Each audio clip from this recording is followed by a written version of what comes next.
Do you ever wondered how your words impact others on a deeper level? In this video, we dive into Buddhist wisdom to uncover the 9 things you should never say to anyone. Whether you're seeking inner peace or stronger relationships, understanding these teachings can make a world of difference. Don't miss out on this life-changing advice. Lesson 1. You forget important things all the time. When someone says, "You always forget important things," it's like dropping a rock into a still pond. Hurt and anger can have effects that reach far and wide. When we call someone forgetful, we don't take into account how complicated their thought is. We don't think about the possible reasons for their memory loss, like worry, overload, or just being human. Buddhism teaches us to have kindness for all living things and to understand that everyone is temporary and flawed. Instead of focused on what you forgot, try to see things from their point of view. They might be feeling too busy or dealing with something that is taking their attention away. Remember that the mind is a complicated tool. It can get lost and forget. Instead of criticizing, you should offer help. You could gently tell them of what's important or offer to help them come up with a way to remember. We make room for growth and healing when we treat others with kindness and understanding. Lesson 2. Calm down. It's not a big deal. Saying something like "calm down, it's not a big deal" to someone who is upset is like denying their experience. Telling someone their pain doesn't matter is the same thing. It may not be a crisis that will end the world in the grand plan of things, but to the person going through it, it may feel like one. In Buddhism, kindness is emphasized as very important. We need to put ourselves in someone else's shoes and see the world through their eyes in order to really understand them. When someone is upset, don't try to downplay how they feel. Instead, listen and let them know that you understand how they feel. For some people, just being heard is enough to make them feel better. When we acknowledge their feelings without passing judgment, we give them a safe place to work through their feelings.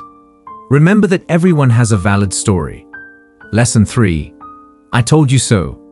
If you say, "I told you so," it might feel good at the time, but it's not really a win. It separates people, makes them angry, and breaks down trust. Being right takes our attention away from the more important task of making relationships stronger. Buddhism tells us to get rid of our ego and pride.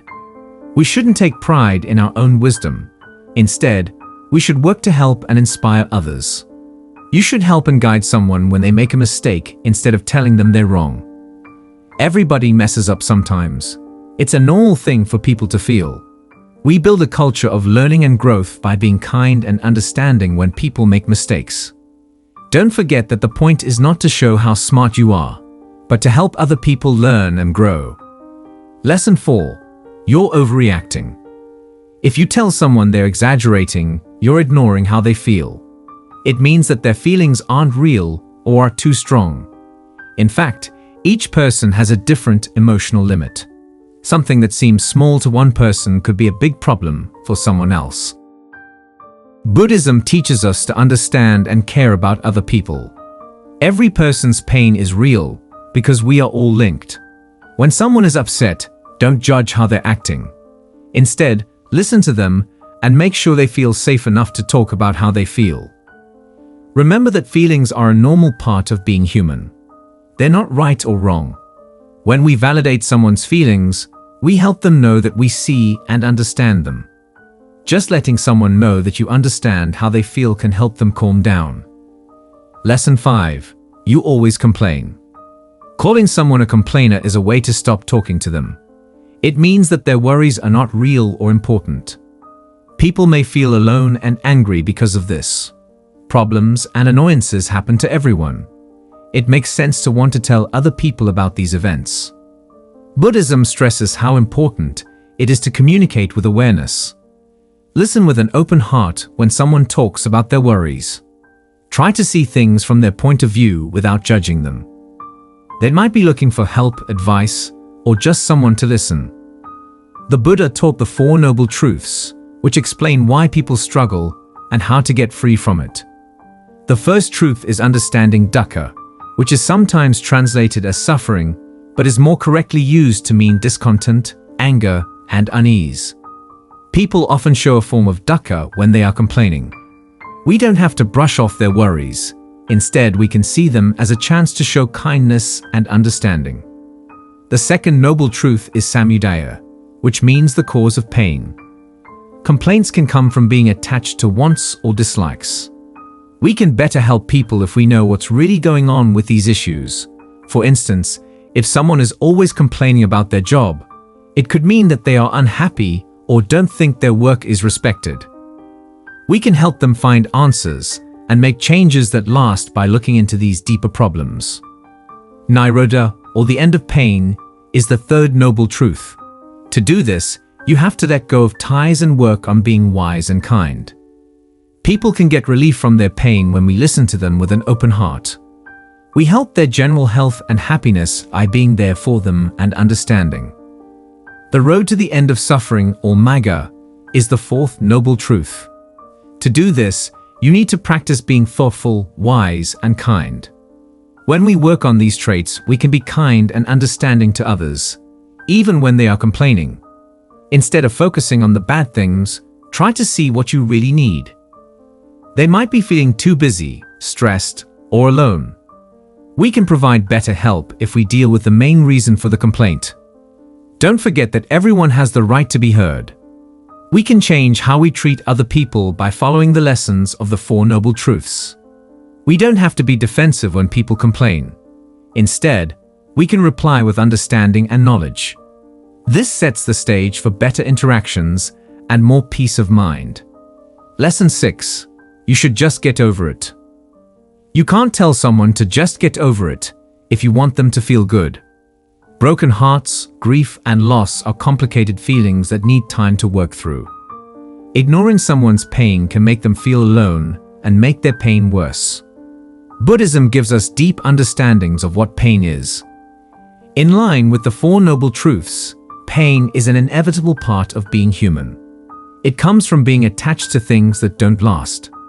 The fact that we care about something or someone we love makes us hurt when we lose it. We don't have to ignore someone's pain. Instead, we can be there for them with kindness.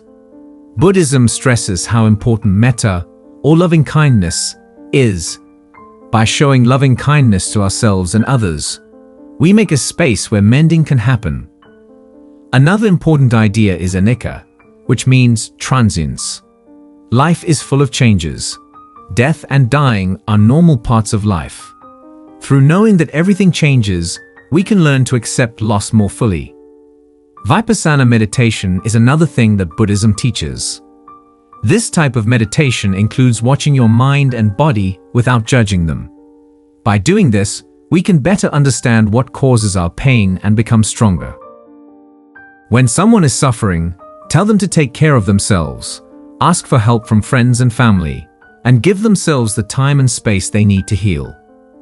We can help others deal with their pain more easily by being patient, kind, and understanding. Don't forget that mending takes time. There isn't a right or wrong way to be sad. We can help others find peace and strength by giving them a safe place to work through their feelings. Everybody has a different journey. Lesson 7. You're so lazy. Calling someone lazy is like putting down their own worth. It could hurt their drive and sense of self-worth. Lack of drive is often caused by deeper issues like depression, anxiety, or physical limitations. Buddhism has deep teachings about what drives people to act and why they do what they do. People believe in karma, which means that our deeds and their results are linked. When we call someone lazy, we don't look at the many complex reasons that affect how they act. They might be having a hard time because they are sick, having emotional problems, or not being sure what their role in life is. Mindfulness is a Buddhist practice that tells us to watch our thoughts and behaviors without judging them. When we approach other people with interest and kindness, we can better understand what they are going through. Instead of focused on calling them lazy, we could ask what problems they are having. One of the most important ideas in Buddhism is the Noble Eightfold Path, which stresses the value of doing the right thing. This doesn't mean always trying to be better or pushing yourself until you're tired. As an alternative, it means learning to act in a reasonable and thoughtful way. When we understand the idea of right effort, we can understand how hard it may be for other people to take action. Instead of blaming someone for being lazy, you should help and support them. They might need help setting goals, breaking down big chores into smaller ones, or finding a group of people who can help them. We can help others get through their problems and reach their full potential by giving them a sense of strength. Always keep in mind that everyone can grow and change. We make room for mending and change when we treat others with kindness and understanding. Lesson 8. You never listen to me. The complaint, "You never listen to me," is common in many situations.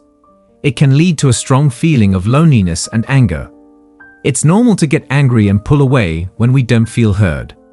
But most of the time, it's not the listener who's the trouble, but how we say what we need.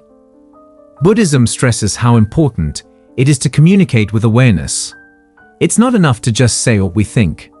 We need to do it in a way that is heard and understood. When we don't feel heard, it's important to look at how we talk to others. Are we being clear and straight in what we say? Are we talking about how we feel without blaming the other person by using I statements? Both people have to put in work to listen well. It's important to be cool and clear about what we need when we feel like we're not being heard. Use I words to talk about how you feel instead of blaming the other person. If you want to say something like, "You never listen to me," try saying, "I feel unheard when I share my thoughts and feelings." Keep in mind that talking to someone goes both ways.